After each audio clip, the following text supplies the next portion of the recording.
Bell from Plus One Fence Systems in West Hartford, Connecticut. Joining us today, we have a special guest, good friend of mine, Wolfson, outstanding brown belt, training with Marcio Stambowsky, one of only 6 black belts ever promoted by Gracie. He's down in Norwalk.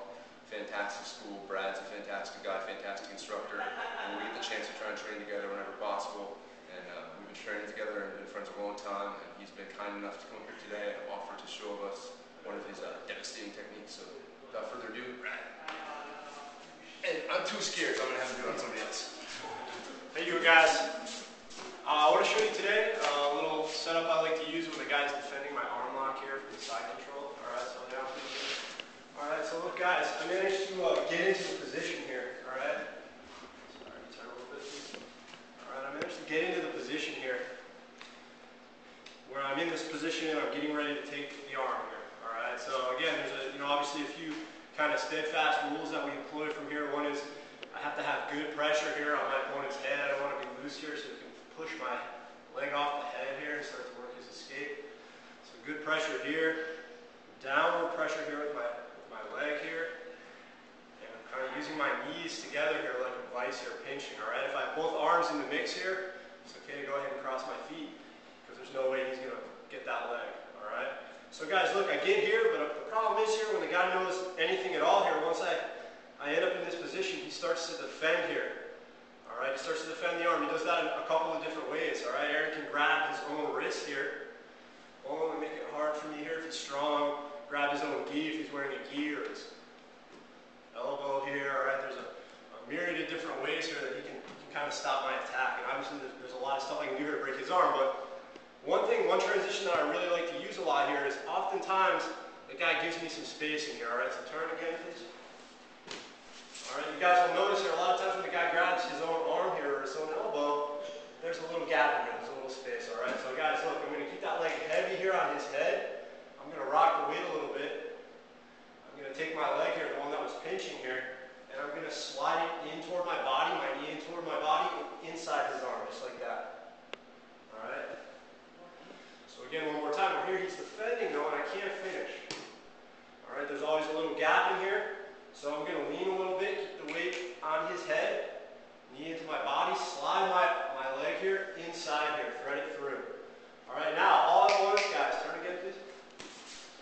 All at once, guys, I'm here, the leg is through. I'm going to go ahead, I'm going to take the leg here off his head for a quick second. I'm going to grab my own foot and pass it over the top here, all right, just like that. So now it's hooked behind his head, all right? Aaron has a couple of different reactions here. One, if he stays put and starts fighting here, I just come over the top, I squeeze together, and I take it, all right?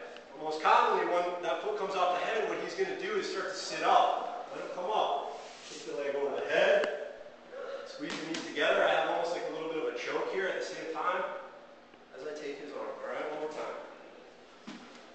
So we end up in this top side position here. I'm getting ready to finish the arm, but my opponent knows what I'm doing here, and he starts to defend.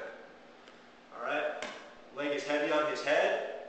That's the key, guys. If you get loose here, when you start to pass the other leg, he's out. All right? So I keep that leg nice and heavy on his head. Knee comes in. I thread this through the space. All at once now, grabbing my own foot. I take the leg off the head, and I pull it. Boom. Sorry, Aaron. Don't kick your partner when you do it. Hold here. All right, let him start to come up. As he comes up, I kick. Going back down, squeezing the pressure here. And sitting back slow for the finish, all right? One more time, guys, whole thing, all right? So we're here. My opponent defends here. Again, good pressure on his head, that's the key, right? I'm keeping my butt here close to his shoulder, so he's not going anywhere. My leg comes up and my knee comes into my body. Boom, I thread it through the space. All right, sometimes you can just pull it here, but what I like to do here is I like to hold my own foot, briefly take that off his head as I pull it over it and put that one in its place. So you guys will see, just turn here. You guys will see here that I'm hooked behind Aaron's head with my foot. Leg comes over the top and I squeeze my knees together, pressure, pushing into his head. If he doesn't tap there, I'll choke him with my feet. If he doesn't let go, boom, finish the arm. Alright? Little tricky armbar setup, guys. Thanks a lot to Jay, all the guys here at Plus One, for letting me come up and train with them this morning. Awesome training. Check them out. Check out Gracie Sports down in Norwalk. And Thanks a lot.